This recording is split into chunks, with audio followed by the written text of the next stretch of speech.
안녕하세요. 여러분과 돈의 우상향을 향해 함께 가는 웅덩이 매매법 디벨롭몽입니다. 금일 미국 증시는 또 힘없이 쭉 빠졌습니다.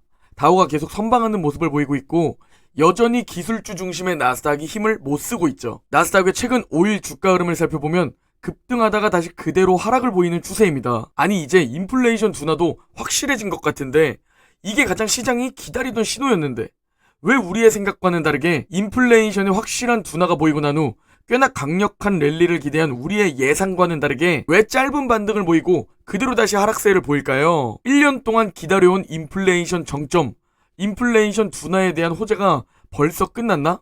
라는 생각을 가지시는 분들도 꽤 계실 겁니다. 그런데 그게 아니라 지금 증시가 짧은 반등밖에 못 보이는 이유, 우리의 예상과는 다르게 다시 힘없는 증시가 된 이유는 바로 연준이 이 자산시장 상승을 억제하기 때문입니다.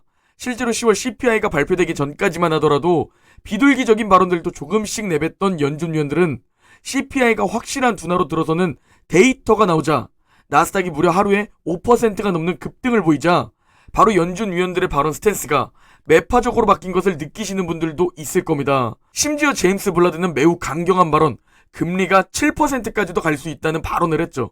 즉 연준 위원들의 생각을 살펴보면 아직 더 빠르고 확실한 인플레이션 둔화를 위해선 자산시장의 상승을 용인할 수 없다는 겁니다. 어제도 연준 위원들의 발언이 있었는데 수정 콜린스 연은 총재는 올해 FOMC에서 투표권이 있는데요.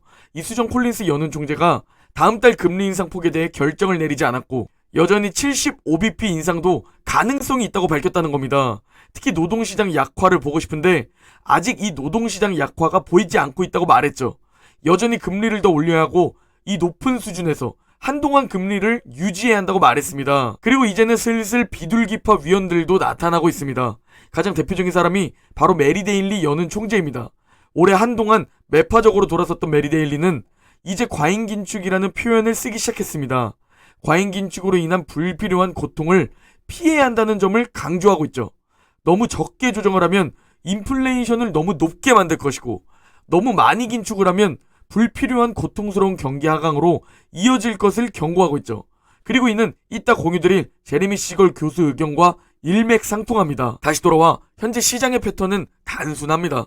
시장이 종전, 인플레이션 피크아웃, 경기 침체 등 기대감으로 선반영하며 상승을 보이면 확실한 인플레이션 둔화 때까지 시장의 기대감 상승이 반갑지 않은 연준은 매파적 발언으로 상승을 반납시키고 있습니다. 즉 시장이 큰 상승을 보이기 위해선 연준이 확실한 인플레이션 둔화를 인정해야 합니다. 즉 경제 둔화가 더 확실히 보여야 한다는 걸로 연결되죠. 그래야 인플레이션이 둔화될 테니 말이죠. 그러나 경제가 둔화되면 기업의 매출과 이익은 감소하게 됩니다. 이는 기업의 어닝 쇼크로 연결되고 어닝 리세션으로 연결됩니다. 이 구간도 앞으로 분명히 찾아올 거라 생각합니다. 기업들의 EPS는 하락을 보이게 될 겁니다. 이건 경제 사이클에서 반복되는 패턴인데 문제는 이걸 알아도 바닥을 맞출 수 없다는 데 있습니다. 우리에게 가장 중요한 바닥을 찾는 데 있어서 이 모든 것에 통달한 전문가들도 바닥을 못 찾는다는 거죠. 왜냐면 시장은 우리의 생각과 다르게 움직이니까 말이죠. 반토막 갈 것이라는 뉴스가 쏟아진 2018년과 실제로 전 세계에 바이러스가 퍼진 코로나 팬데믹 사태, 이때는 진짜 공포가 더 심했습니다. 그러나 우리 모두가 코로나에 걸리고 모든 나라가 봉쇄를 하기 시작할 때 그때부터 주가는 바닥을 찍고 상승을 보였습니다. 가장 최악을 넘어 오히려 더 악화되고 있을 때 증시는 바닥을 찍고 상승을 시작했다는 점입니다. 그리고 올해 약세장도 마찬가지입니다. 우리의 예상과 다르게 미친 약세장을 보이고 있습니다. 반짝 반등도 제대로 안 주고 현금 비중을 늘릴 기회도 없이 내려앉았죠. 그러나 이번 약세장 역시 최악의 상황에서 반등할 가능성이 매우 높습니다. 그래서 우리는 바닥을 맞출 수 없다는 사실을 인정하고 내 계좌가 피토하고 있을 때 줍줍해야 하는 겁니다. 그리고 제가 좋아하는 긍정론자 제레미 시걸 교수는 이번에 내년 2023년 주가는 15%에서 20% 급등할 수 있다고 낙관했습니다. 연준은 올해 말 또는 내년 초에 이번 인플레이션 급등기가 사실상 끝났다는 것을 인정하게 될 것이라고 말했는데요. 그리고 시걸 교수는 연준이 기준금리 정책을 전환한다는 신호를 보내면 그때 주가는 급등할 수 있다고 말했습니다. 그리고 아까 메리 데일리 총재와 비슷한 발언인 연준의 정책 효과 지연을 감안할 때 기준금리 인상을 이젠 진짜로 멈춰야 한다고 강조했습니다. 경제의 기초 체력을 감안할 때 금리 인상을 멈추고 효과를 분석해야 한다는 거죠. 왜냐면 기준금리 인상에 따른 영향이 바로 경제에 영향을 주는 것이 아니라 시차를 두고 발생하기 때문입니다. 즉 우리는 아직도 연준의 스탠스를 주의 깊게 살펴봐야 하는 상황입니다. 우리가 약세장의 기간을 맞출 수 있다면 얼마나 좋을까요? 2018년 약 23% 정도 하락을 보였고 거의 1년에 가까운 약세장을 보였던 미국 증시. 지나고 나니 얼마나 큰 웅줍 기회였나요? 그리고 2020년 코로나 폭락 사태. 아니 누군가에겐 코로나가 준 기회겠죠. 이렇게 짧게 단 2달 만에 약세장이 끝날 줄 누가 알았나요? 그리고 이 기회를 3개월만 주다니 결국 기회를 잡은 사람은 극소수뿐이었겠죠. 그리고 올해 또 찾아온 기회인 약세장. 그런데 굉장히 길어지고 내년에도 이어질 것 같은 느낌이 드는 요즘이죠. 약세장이 길어지면 단점은 뭐고 장점은 뭘까요?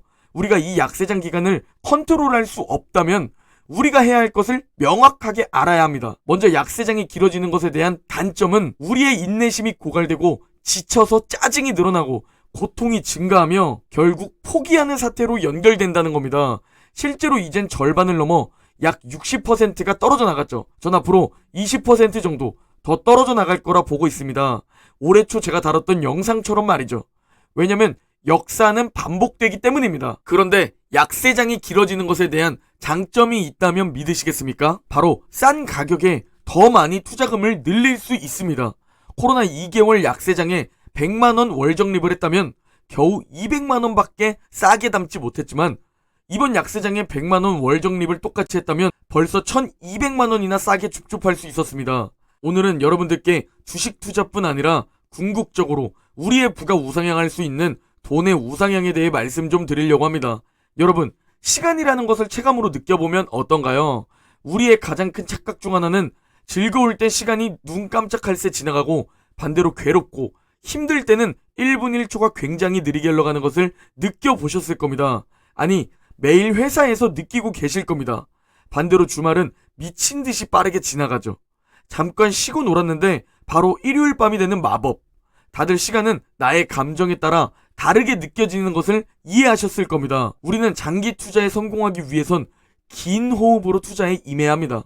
즉 여러분만의 믿음 가는 투자 종목과 투자 철학이 확실하게 생겼다면 이제 그것을 믿고 주식 투자를 그저 일상의 일부분으로 여겨야 합니다. 모든 정신을 주식 투자에 다 쏟는 것이 아니라 취미의 일부분으로서 일정 시간을 투자해서 공부하고 그리고 또 다른 일정 시간은 소득을 늘리는 시간으로 활용해야 한다는 것이죠. 더 나아가 운동까지 하면 더 좋겠죠? 왜 상위 10%가 아니라면 모든 정신을 투자에만 쏟으면 안 되고 소득에도 시간을 활용해야 할까요? 바로 여러분의 투자금에 따라 50억 목표 달성까지의 시간이 결정되기 때문입니다. 여러분의 투자금이 1000만 원이라면 연평균 수익률을 15%로 잡게 되었을 경우 50억 달성까지 무려 45년이라는 시간이 걸립니다. 솔직하게, 냉정하게 이 정도 투자 기간이 우리가 가능하겠습니까? 그리고 45년이 지나서 부자가 된다 한들 대체 무슨 소용이 있겠습니까? 솔직하게 최대한 빠르게 부자가 되고 싶은 마음일 텐데 말이죠. 우리는 투자 종목과 방법을 바꿀 수는 없습니다. 왜냐면 이게 현실적으로 최고의 방법이기 때문이죠. 그렇다면 우리는 투자금을 늘려야 하는 겁니다. 만약 여러분의 투자금이 1000만 원이 아닌 1억이라고 한다면 50억 달성까지의 시간이 45년에서 무려 28년으로 단축하게 됩니다. 그럼에도 28년 장기 투자, 솔직히 99.9%의 투자자들은 절대 보유하지 못합니다. 그런데 1000만 원도 아닌 1억도 아닌 3억을 투자금으로 활용하면 45년의 세월을 약 20년으로 단축할 수 있습니다.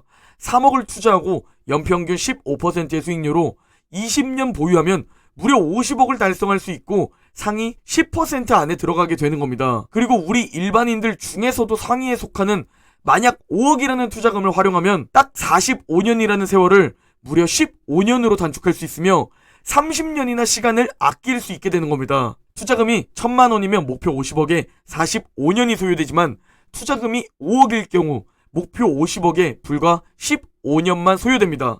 즉 투자금을 늘려야 하는 이유가 설명되는 것이죠. 그래서 소득에 대해서도 제가 계속 강조를 하는 겁니다. 투자는 기본, 소득도 남들보다 많이 벌어야 70세에 부자가 되는 게 아니라 한 살이라도 빠르게 부자가 될 수 있는 겁니다. 여기서 핵심은 무엇이냐?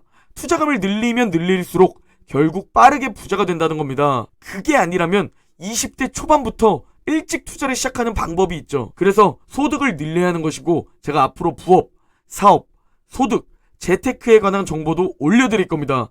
여러분과 소득도 우상향하고 건강도 우상향하고 투자도 우상향하는 돈의 우상향을 여러분과 함께 그려낼 겁니다. 앞으로 제 채널에서는 미국 증시가 열리는 다음 날인 화요일부터 금요일까진 지금처럼 미국 증시 시황을 전달드리고 토요일, 일요일, 월요일엔 소득을 늘리는 방법, 부자가 되는 방법, 부업, 사업, 재테크에 대한 돈의 우상향에 대한 정보를 드릴 겁니다.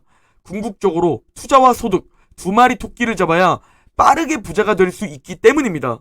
둘 중 한 마리 토끼를 잡는다면 경제적 자유를 얻는 속도가 훨씬 느려질 겁니다. 그런데 우리의 인생의 시간은 한정적이고 우리 모두 빠르게 부자가 되길 원합니다. 저 역시 마찬가지입니다. 70세가 아닌 40대의 경제적 자유를 이루고 싶습니다. 그래서 소득과 투자 둘 다 우상향해 나가고 있죠. 될 수 있다는 확신을 가지고 소득과 투자 모두 적어도 내년 1월 1일부터 움직입시다. 그 시작은 돈의 우상향 단톡방이 될 겁니다. 오늘 영상은 여기까지입니다. 모두 행복한 하루 시작하시기 바랍니다. 그럼 내일 영상에서 뵙겠습니다.